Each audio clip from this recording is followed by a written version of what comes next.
salvação, o mal não irá triunfar.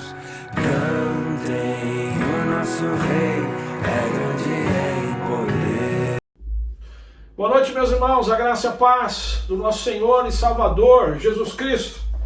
Que bom poder, mais uma vez, compartilhar contigo a palavra do Senhor. Que bom poder levar essa palavra de esperança, de crescimento, de edificação, né, a todos nós, na verdade. Todos nós necessitamos dessa palavra, né?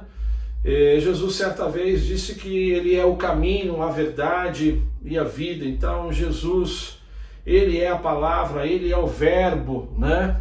Ele é o Deus encarnado, Ele é aquele que de fato nos ama tanto, que quer nos proteger, e faz isso em especial através da sua palavra.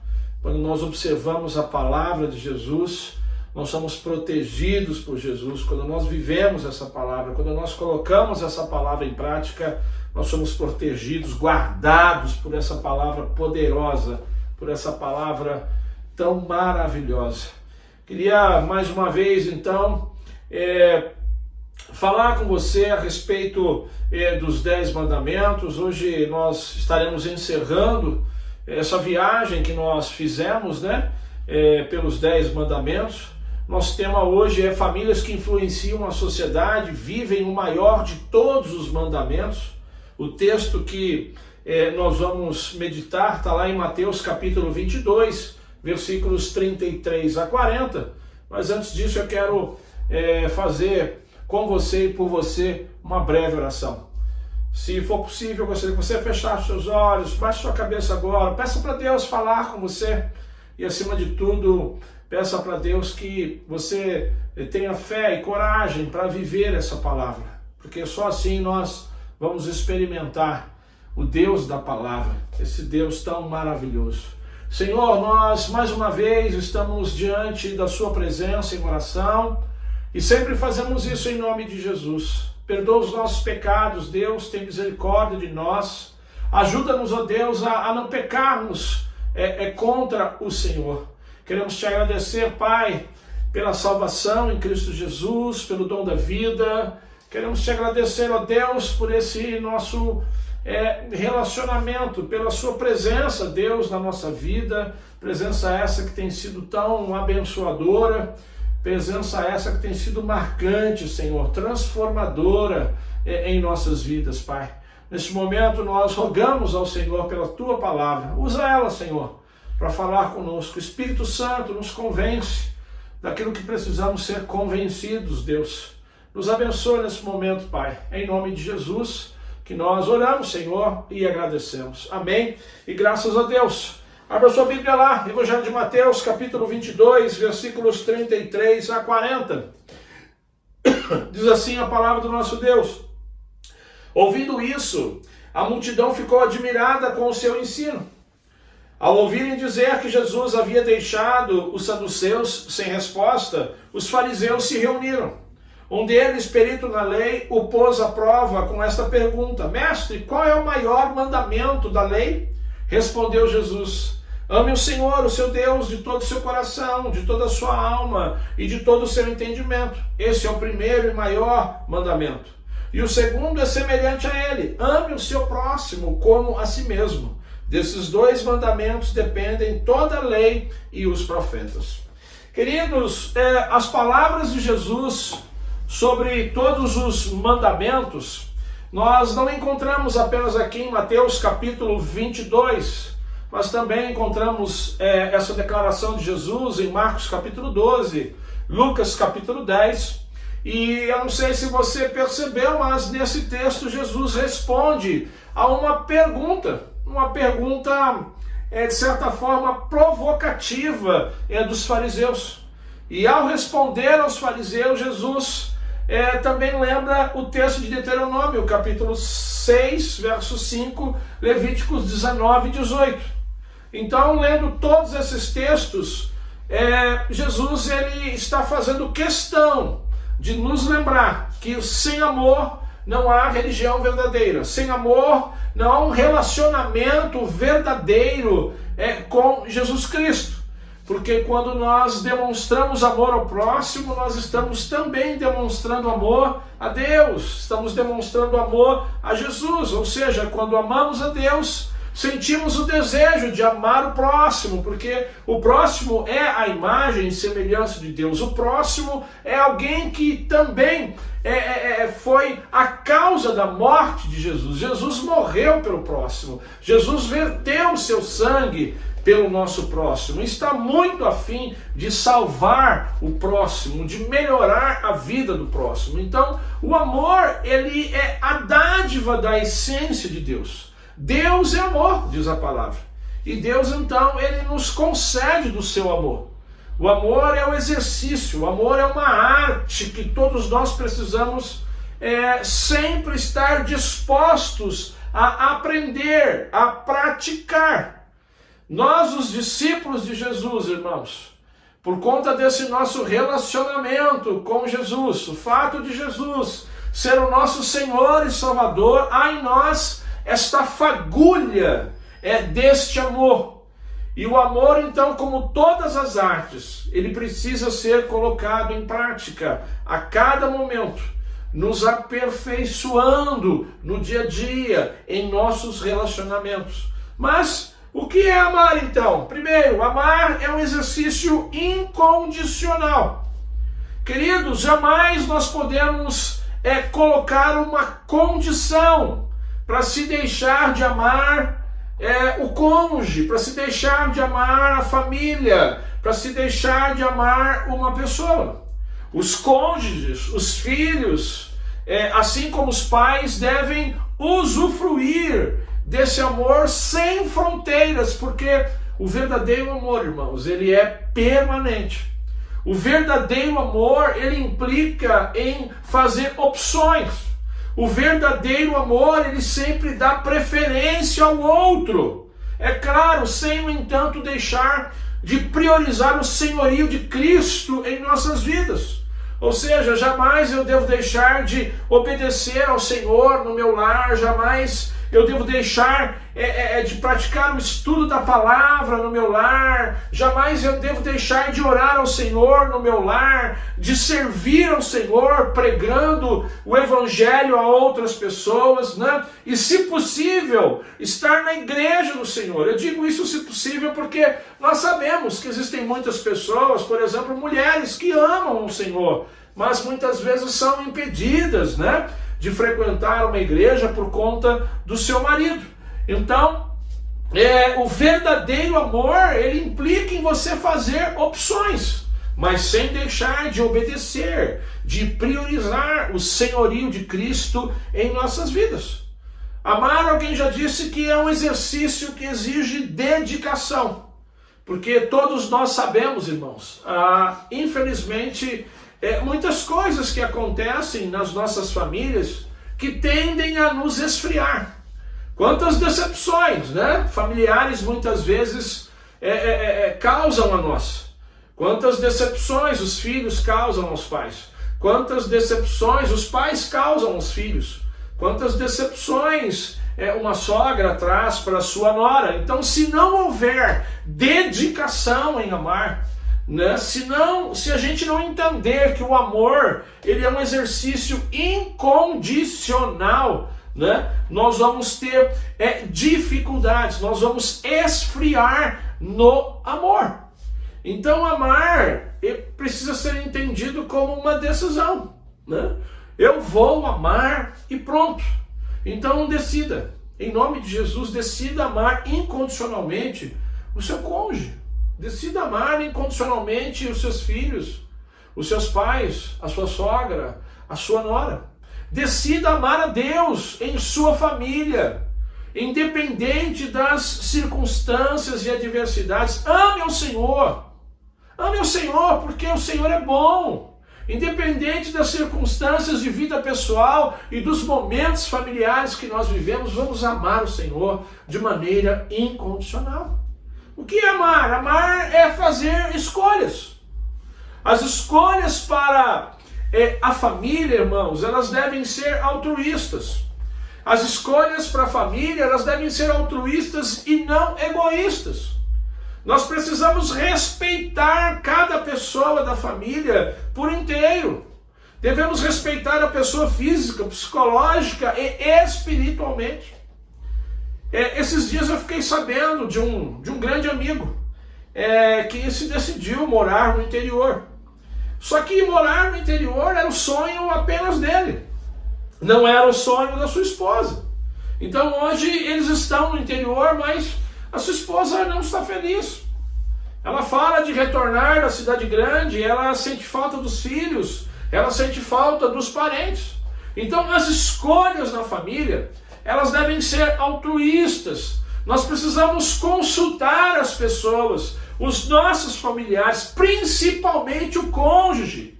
Eu preciso consultar o meu cônjuge antes de tomar determinadas decisões, para verificar se ele ou ela está de acordo com aquilo que nós queremos planejar.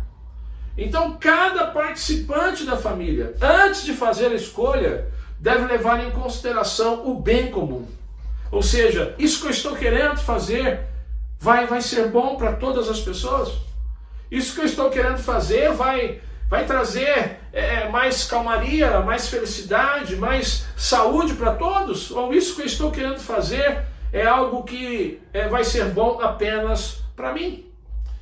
Amar, irmãos, é fazer escolhas. E fazer escolhas no casamento. No casamento eu tenho que sempre fazer a escolha do respeito mútuo. No casamento deve haver o respeito mútuo, queridos. A união em um casamento, queridos, ela é a vontade de Deus. Ela é a vontade de Deus para a vida em comum. Para a vida em comum de um homem e de uma mulher. Então, a ideia do casamento, ela é a ideia de um homem e uma mulher. Um homem e uma mulher formando um casal. Note que isso não é uma dupla. Casamento não é uma dupla. Casamento não se trata de uma dupla de dois homens ou de duas mulheres. Mas casamento é um casal. Um homem e uma mulher. Um marido, uma esposa. Essa é a expressa vontade de Deus para o casamento. Nós estamos falando que amar é fazer escolhas no casamento. Pode ter certeza, na próxima semana o seu cônjuge vai lhe dar algum motivo para você não o amar. Mas escolha amar mesmo assim. Coisas acontecem que muitas vezes nós não gostamos, mas independente disso, nós temos que escolher amar. O mesmo pode se dar na relação pais e filhos, nora e sogra. Acontecem muitas coisas dessas relações que nós não gostamos, mas mesmo assim nós precisamos escolher amar. O que é amor? Amar é ser paciente. A paciência, irmãos, ela é própria do amor. Quando a paciência acaba, é prova que acabou essa virtude chamada amor. Por isso é muito importante para quem quer amar, manter a paciência. Mas para manter a paciência, eu tenho que nutri-la com doses constantes de amor. Porque quando não há paciência, ou melhor, quando não há amor, a paciência acaba. Precisamos ser obedientes ao Senhor. O Senhor nos manda amar o próximo. Por isso, se você tem perdido a paciência com alguém, busque em Deus um meio para manter alerta o seu nível de paciência. Peça para Deus te abençoar com paciência. Peça para Deus, aumentar a sua paciência com determinada pessoa. Paciência, queridos, é algo que nós temos que cultivar também nas nossas famílias. Porque, afinal de contas, todos nós, em família, estamos sendo trabalhados por Deus. Não é só o seu cunhado que tem problema. Não é só aquele seu primo que tem problema. Não é só o irmão, a sua irmã que tem problema. Não é o ciclano ou fulano apenas que tem problemas. Nós todos temos problemas. Nós todos somos difíceis de conviver. Às vezes nós também somos chatos. Somos ranzinzas, somos meticulosos demais. Queridos, alguém já disse que a família é como uma rua que está em obras. Não sei se você já morou em alguma rua que passou por exemplo, pela obra do asfaltamento. Eu já cheguei a morar em ruas de terra, né? Morar numa rua de terra já é complicado. Quando essa rua de terra, então, ela passa por uma obra de asfaltamento, aí vira uma verdadeira bagunça, né? Há aquele processo de fazer as guias. Então o pessoal acaba aprofundando, né? Muitas vezes ali criando verdadeiras canaletas, né? Para poder construir as guias, caminhões depositando areia, pedra, a rua fica aquela bagunça, né? Os carros não conseguem transitar mais pela rua e muitas vezes é assim a nossa família. As pessoas são pecadoras. Às vezes a gente com problema de caráter e por aí vai. Então é preciso ter paciência, porque Deus ele vai também nos aperfeiçoando nessa questão de amar as pessoas. Então, em nome de Jesus, eu peço a você, tenha paciência com seu marido, tenha paciência com a sua esposa, tenha paciência com os seus filhos. O que é amor? Amor é uma doação.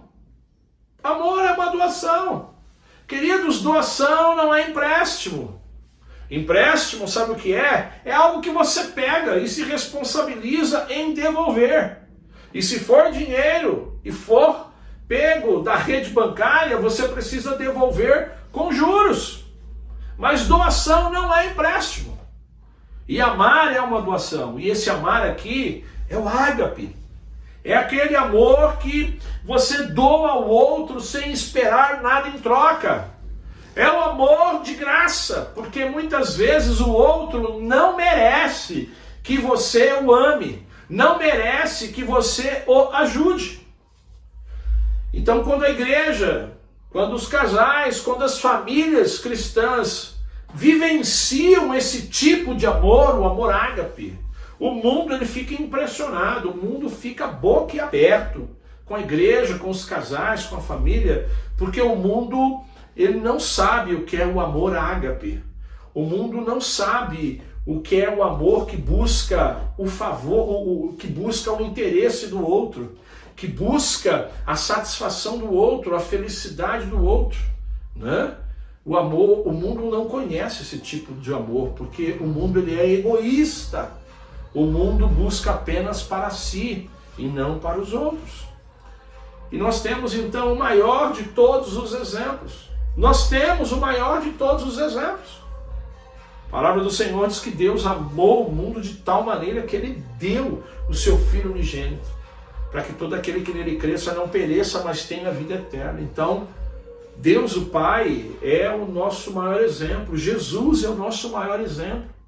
Deus o Pai, Ele se doou, Ele doou o seu único Filho. Jesus doou a sua própria vida. Jesus, Ele deixou a adoração de miríades e miríades de anjos na eternidade para estar aqui nesse mundo. E se doou, se entregou, morreu na cruz do Calvário para que o mundo pudesse ser salvo. Muitas vezes nós falamos que amamos o nosso cônjuge, mas nós não nos doamos por ele. Nós falamos que amamos o Senhor, nós cantamos que amamos o Senhor, mas nós não nos doamos pelo Senhor. Nós não nos doamos pela causa do Senhor, pela igreja do Senhor. Queridos, infelizmente, a fé da igreja do século 21, sabe como é que é a fé da igreja do século 21 hoje? A fé da igreja hoje é somente para fugir do inferno e para se apossar do céu. As pessoas se esquecem que Jesus exige uma renúncia total dos seus discípulos.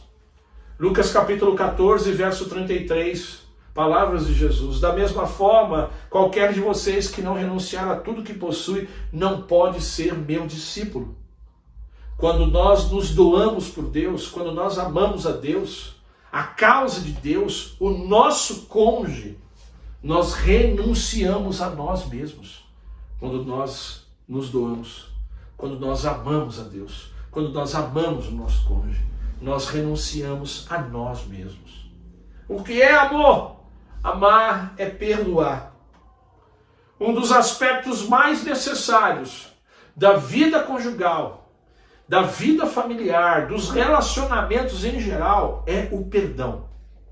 A falta de perdão é terrível, porque ela nos escraviza, ela destrói as famílias, ela destrói o casamento, ela destrói os nossos relacionamentos com as pessoas.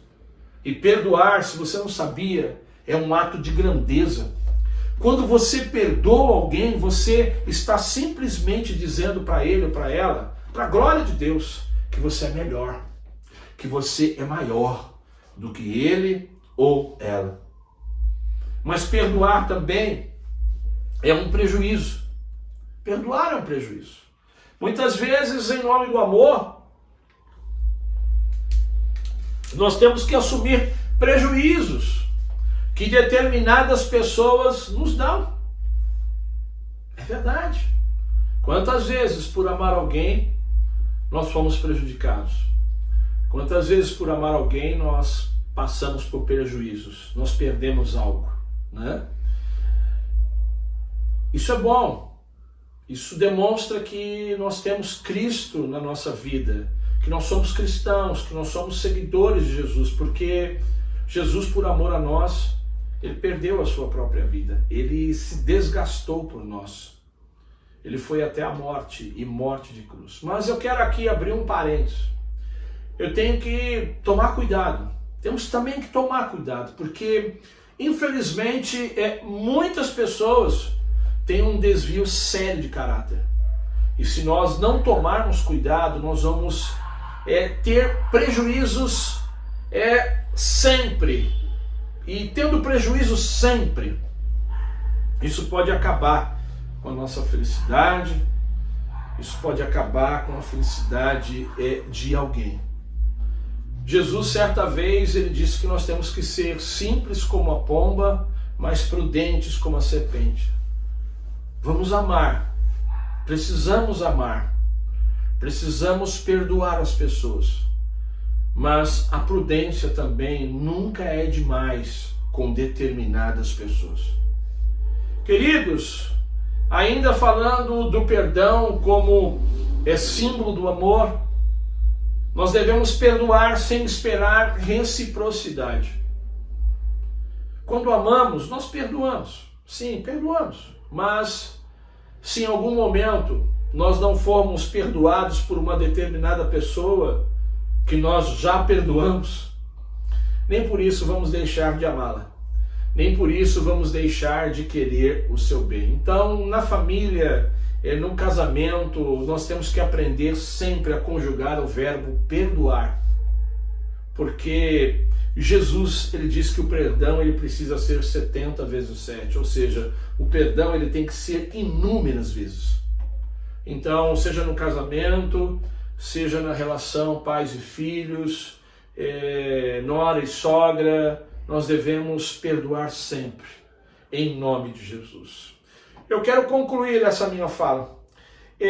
Uma família, irmãos, uma família amada, uma família feliz, ela, independente das circunstâncias agravantes ou atenuantes, essa família, essa pessoa, ela só ama, ela só consegue amar verdadeiramente se ela viver na dependência do senhorio de Cristo, na dependência do Espírito Santo. Então ame a sua família incondicionalmente, exercite o perdão em nome do amor e não em nome da justiça. Ame a sua família como você ama a si mesmo. Maridos e esposas, quando se amam de verdade, eles vão impactar o meio em que eles vivem, eles vão impactar a sua vizinhança, eles vão impactar os seus colegas, e assim o Evangelho vai ficar conhecido, porque somente o Senhor para abençoar uma relação entre um homem e uma mulher. Famílias em que os seus membros demonstram amor, queridos, de verdade essas famílias vão influenciar a sociedade com o amor de Deus, esse amor que foi demonstrado na cruz do Calvário. Os 10 mandamentos, nós encerramos hoje uma viagem que nós fizemos pelos 10 mandamentos. Os 10 mandamentos, eles só terão um significado se o amor estiver presente nas nossas famílias. Se o amor estiver presente no nosso coração, para com Deus, é claro, em primeiro lugar, e depois para com o nosso próximo, então os mandamentos eles serão vivenciados, eles serão praticados e serão seguidos. Então, amar a Deus e o próximo é a base para viver os 10 mandamentos. Eu queria fazer um apelo para você que está me ouvindo e de repente está com dificuldade para amar, está com dificuldade para perdoar, você não consegue amar. Seu coração está cheio de ódio. Em nome de Jesus. Aceite Jesus. Aceite Jesus pela fé. A Bíblia diz que os nossos pecados, eles nos separam de Deus.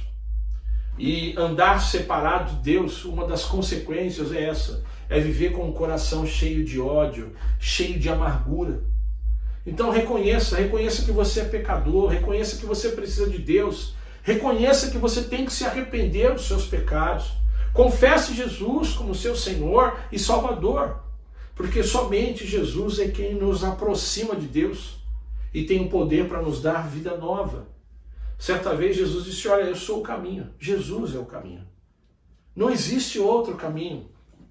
Não existe outra religião. Jesus é o caminho para transformar a sua vida, para mudar o seu coração, para trazer paz, equilíbrio para você. Jesus disse, eu sou o caminho, eu sou a verdade. Jesus, ele é a verdade de Deus para você. Não há outra verdade. E Jesus é a vida. Jesus é a vida abundante. É a vida que você tanto anseia. Uma vida de paz, de alegria, de equilíbrio. Jesus é o caminho, a verdade e a vida. E ninguém vem ao Pai se não for por intermédio dele. Jesus vai perdoar os teus pecados, Jesus vai te dar vida eterna, o maior de todos os milagres, Jesus vai te salvar, mas Jesus também vai te ajudar a limpar o seu coração. Jesus vai te ajudar a liberar esse perdão, a praticar o amor nos seus relacionamentos. Pense bem nisso. Que Deus te abençoe. Muito obrigado mais uma vez, meu irmão, minha irmã, você, meu amigo ouvinte, por separar esse tempo para estarmos juntos compartilhando da palavra do nosso Deus.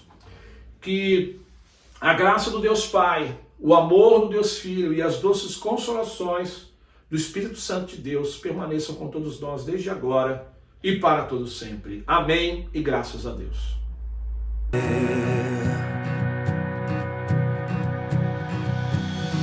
Verbo que encarnou, o amor veio a nós em verdade.